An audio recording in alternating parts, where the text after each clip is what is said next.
I was up till like 3 in the morning. I just couldn't sleep. So I took in a Dateline. And this Dateline has kind of stuck with me because I don't know where I would sit if I was on the jury. Here was the situation. This guy is at home with his wife and child. It's past midnight.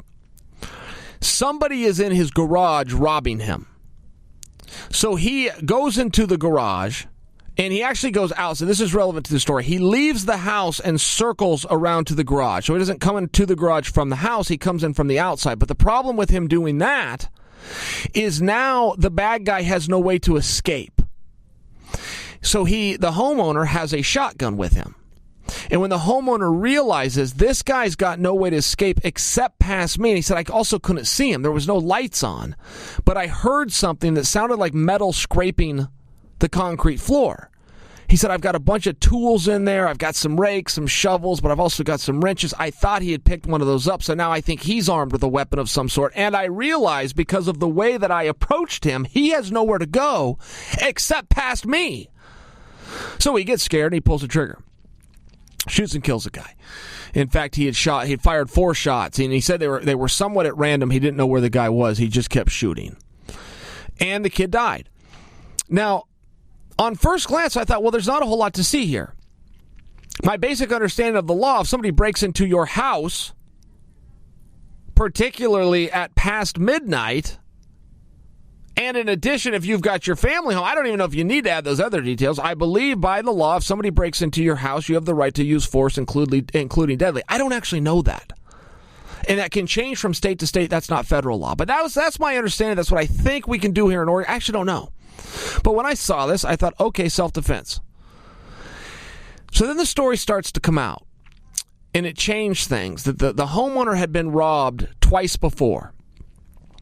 And he'd even sent emails to his neighbors telling them to be on the alert.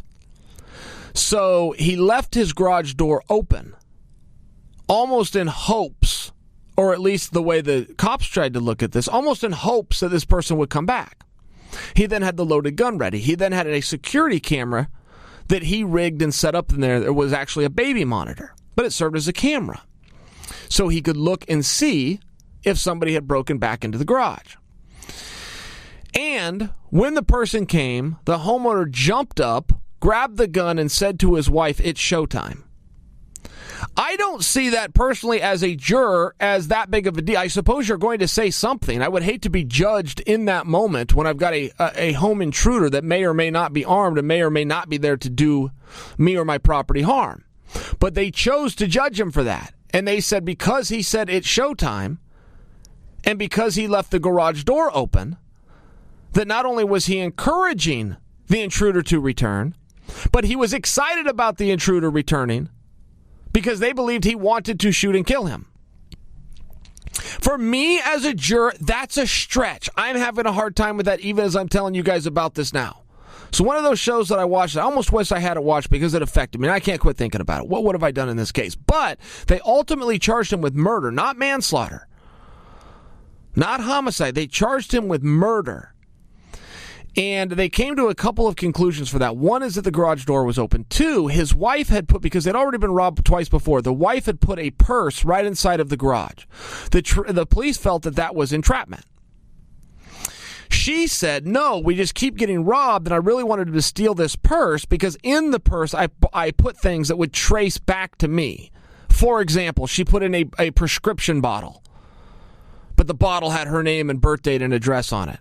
So if that bottle ever turned up somewhere, they could trace that back and know it was her. She put some piece of jewelry in there that she then photographed ahead of time. So if it ever turned up at a pawn shop, she put things, she thought she was being smart to try to catch this thief. The cops, and I get it. She wasn't a very smart woman. If you listen to her speak, she just wasn't a very smart woman.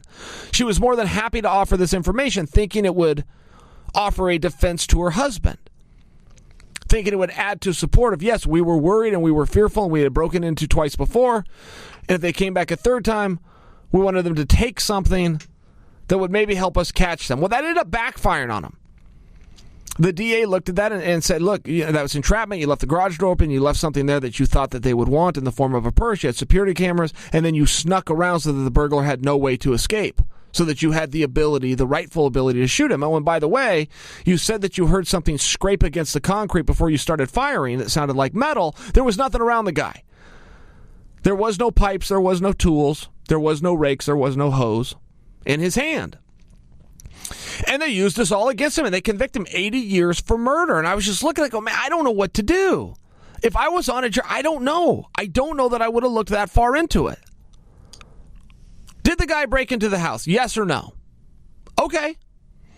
I thought that's how it worked. I guess I'm wrong. Apparently it is not, and this took place in Montana.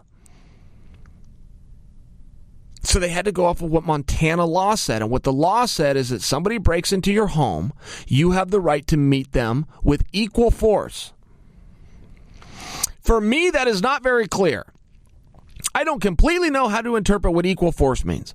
Does that mean if they are unarmed, I can engage them, I just must also do it unarmed? Does that mean if they have a knife, I have to grab a knife? Do I have to let them shoot first and then I can shoot back with I don't know what the hell that means, to meet them with equal force. It would seem to me if I was at home and somebody broke in and my family was there and it was 1 o'clock in the morning and they are now in the house, that I would want to stop them, particularly if I couldn't see them. And it was dark and the lights were off. And he kind of knew where the guy was and he kind of heard this noise, which later he couldn't prove he heard because there was no object next to him. But I'm okay with that. I'm okay with the guy spinning a little bit of a yarn on the story. I can't imagine that's an easy spot. I would not want to have to shoot somebody for any reason. For any reason. Doesn't mean I wouldn't find the strength in certain scenarios, but I would not want to be in one of those scenarios. So for me, I didn't need him to tell the total truth. I just didn't. People just don't do that. The crook would have lived, the crook would have lied. If this guy lived, this guy, yeah, he's going to not only sing, he's going to compose a little bit too. I just need to know the fact. Was the guy in the house? Yes or no? He was. And he was in your house. And he was unwelcome. And he was stealing. Okay, great.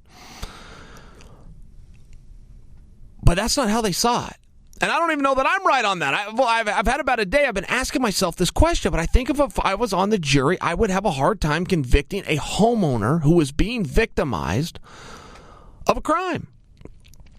And the cops also brought in, the district attorney also brought in witnesses and friends of the thief, who all said he was a very nice guy, but what he liked to do is he liked to break into homes and steal alcohol.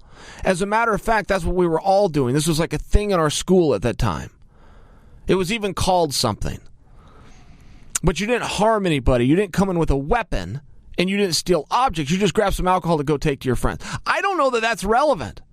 I don't know that his state of mind or what he was looking to take is at all relevant. I don't know. The jury would not agree with me. They went a different route, but I was surprised by that.